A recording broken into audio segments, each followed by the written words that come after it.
I still remember the exact moment my life split into two halves, before him and after him. It was a Monday morning. It's nothing special. Just another day at the office where I'd spent 5 long years building something from nothing. Messy, like always, filled with sticky notes, half-empty coffee cups, dreams that were finally about to pay off. That was the day I was supposed to be promoted. I had earned it. Everyone knew it. Even my boss had hinted at it the previous Friday. "Get ready, Arman," he had said, patting my shoulder. "Big things coming your way." I didn't sleep that night.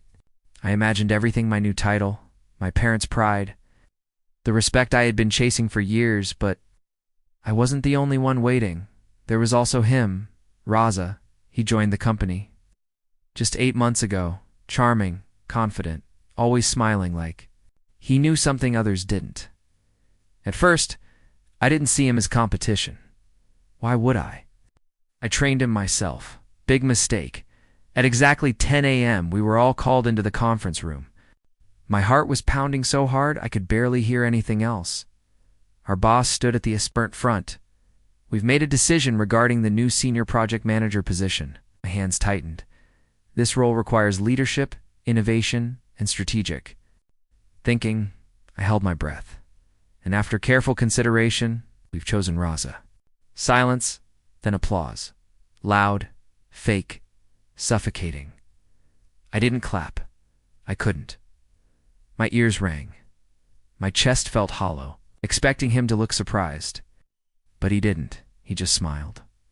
That same calm, confident smile. He walked up, shook hands, and even gave a humble little speech. "I'm honored," he said, "and I promise I'll give my best to this company." Liar. I walked out of the room without saying a word.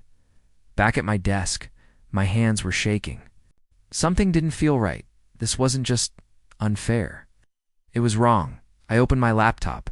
Emails, files, reports, everything I'd worked on for the past 3 months. The major project. It's the one that was supposed to secure my promotion. My name was gone, replaced by his. "No," I whispered. I opened more files. Same thing. Everywhere. My ideas. My strategies. My presentations all under his name. I stood up so fast, my chair fell back. I marched straight to his cabin. He was sitting comfortably, like he had always belonged there. "Explain this," I said, throwing printed documents on his desk. He didn't. Even flinched. Instead, he leaned back, crossed his arms, and looked at me with that same smile. "You should calm down, Arman." "Calm down," I snapped. "You stole my work." He tilted his head slightly. "Stole. That's a strong word. It's the truth." He sighed as if I was being dramatic. "Look," he said softly, "in this company it's not just about hard work. It's about visibility." My fists clenched. "What did you do?" He leaned forward now, his voice dropping. "I presented it better. That's not enough to erase my name." He smiled again. "It is. When people above, you trust me more." That hit harder than anything. "Why?" I demanded. "Why would they trust you more than me?" For a moment, he said nothing. Then he stood up, walked around the desk, and came closer. "Because," he whispered, "I made sure they did." My stomach dropped. "What does that mean?" He stepped back, fixing his suit. "It means, Arman, you're too honest for this game." I stared at him, disbelief turning into something darker. "You planned this." He didn't deny it. "Welcome to reality." That was the moment I realized something terrifying. This wasn't an accident. This was a setup, and I had walked right into it that evening. I was called into HR. They didn't even try to hide it, Arman. The HR manager said gently, "There have been concerns about your performance." "Performance?" I almost laughed. "You mean the work that was taken from me?" She avoided eye contact. "There have also been complaints about your attitude." "From who?" She didn't answer. I already knew Raza. Double quotes given the situation. She continued, "We think it's best if you resign." I felt like the ground was slipping away. "You're firing me, or giving you the option to leave gracefully." Gracefully, after everything. I signed the paper, not because I agreed, but because I understood something important in that moment. This wasn't over, not even close. As I packed my things, I saw Raza standing near the door, watching, smiling tick. "Care, Arman," he said. "No hard feelings." I looked at him, really looked this time, and for the first time I smiled back. Of course I said calmly, "No hard feelings, but inside I made a promise. You didn't just take my job. You declared war. And I was going to win, but not with anger, not with noise, with patience, with strategy, with something he would never see coming. Because if there's one thing Raza didn't understand about me, is that I had nothing left to lose and everything to take back. The first week after I lost my job felt like drowning in silence. No morning rush, no office chatter, no purpose, just me, and the echo of betrayal. But pain has a strange way of sharpening the mind. By the second week, I stopped replaying what happened and started studying it. Raza didn't just steal my work. He erased me. That required planning, connections, and confidence that I would never fight back. That was his first mistake. I began with something simple, observation. Every morning at 9 a.m., I sat at a small roadside cafe across from my old office building, the same building where I had once belonged, and where Raza now ruled. From the outside, everything looked normal, but I wasn't looking at the building. I was watching people who came in early, who stayed late, who looked stressed, and, most importantly, who looked uncomfortable around. Raza patterns started forming. The finance manager avoided him. The tech lead argued with him twice in a single week, and HR, they were suddenly too quiet. Interesting. One afternoon I received a message, unknown. "Number, you were right about him." Stared at the screen, then replied, "Who is this?" 3 dots appeared, disappeared, appeared again. "Someone who should have listened to you sooner." A pause, then another message. "Meet me. Sawaludant. Calf blue corner." I reached early, sat in the corner, waited. At exactly 6:07, she walked in. Nida, HR assistant, the same woman who couldn't look me in the eye the day I was forced to resign. She looked nervous and guilty. She sat across from me without a word. For a moment, neither of us spoke. Then she finally said it. "I'm sorry." I didn't respond. Everything that happened, it wasn't fair. "That's an understatement," I said calmly. She nodded, biting her lip. "You need to understand something," she said. "Raza, he didn't just manipulate your work." Leaned forward slightly.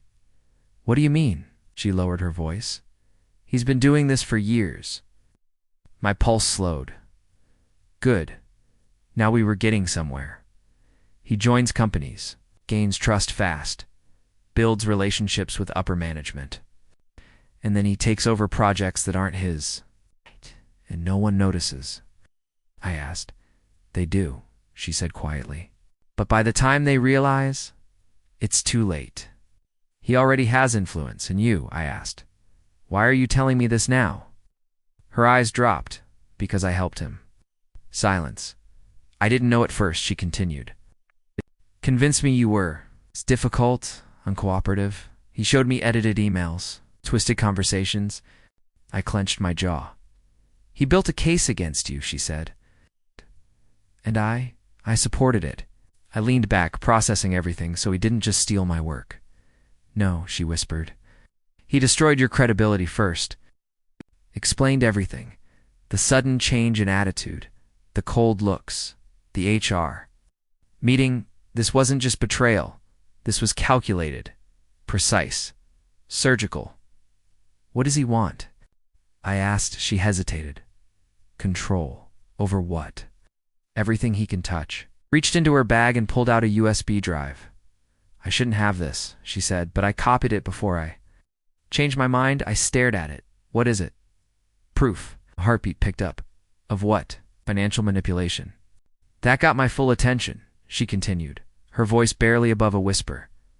"He's been redirecting project funds, small amounts, spread across multiple accounts. It's almost invisible." Unless you know where to look, and you're sure. She nodded. I checked it twice. I took the USB slowly. And why give it to me? Because you're the only one who saw through him. Before all this, I looked at her, and now she met my eyes. Now I want to fix what I helped break. Night, I didn't sleep. I opened the files, and what I found was bigger than I expected, much bigger transactions, shell accounts, fake vendors, everything carefully layered. Raza wasn't just stealing credit. He was stealing money, company money, and he was good at it. Very good, but not perfect. No one is there. Were patterns, tiny mistakes, enough to build something solid, something legal, something that wouldn't just expose him, but destroy him the next few days. I became someone else, quiet, invisible, focused. I reached out to an old contact, Hamid, corporate lawyer, one of the best. He listened carefully as I explained everything. Then he asked one question. Do you want revenge or justice? I smiled slightly. Both. He nodded. Then we do this properly. We started building the case, document by document, transaction by transaction. Every move Raza made, we mapped it. Every lie, we traced it, and slowly. Picture formed, clear, ugly, and undeniable. But I didn't stop there. No, that wouldn't be enough. Because people like Raza don't fall from evidence alone. They fall when their world collapses, piece by piece, from the inside. So I made my next move. I applied to a competitor company, not just any company, their biggest rival. And thanks to my actual track record, before it was stolen, I got in fast, very fast. And guess what project they assigned me? The same one Raza had taken credit for. I almost laughed. Fate has a sense of humor. Within weeks, I improved it, expanded it, turned it into something bigger, better, more profitable. And then we launched it publicly, successfully. The market noticed, clients noticed, and most importantly, Raza's company noticed. I heard the news through Nita. He's panicking, she said over the phone. Management is questioning everything. Good, I replied calmly. But that's not all, she added. What else? Shh. She paused. He's trying to find out how you did it. I smiled. Let him try. Because the truth was, I wasn't just rebuilding my life. I was rewriting the entire game. And Raza, he was still playing by old rules. A week later, I received another message.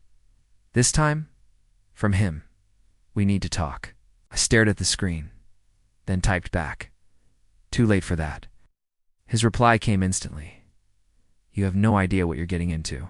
I chuckled softly. Oh, but I did. And he had no idea what was coming next. Because the evidence was ready. The plan was set, and his empire was about to fall.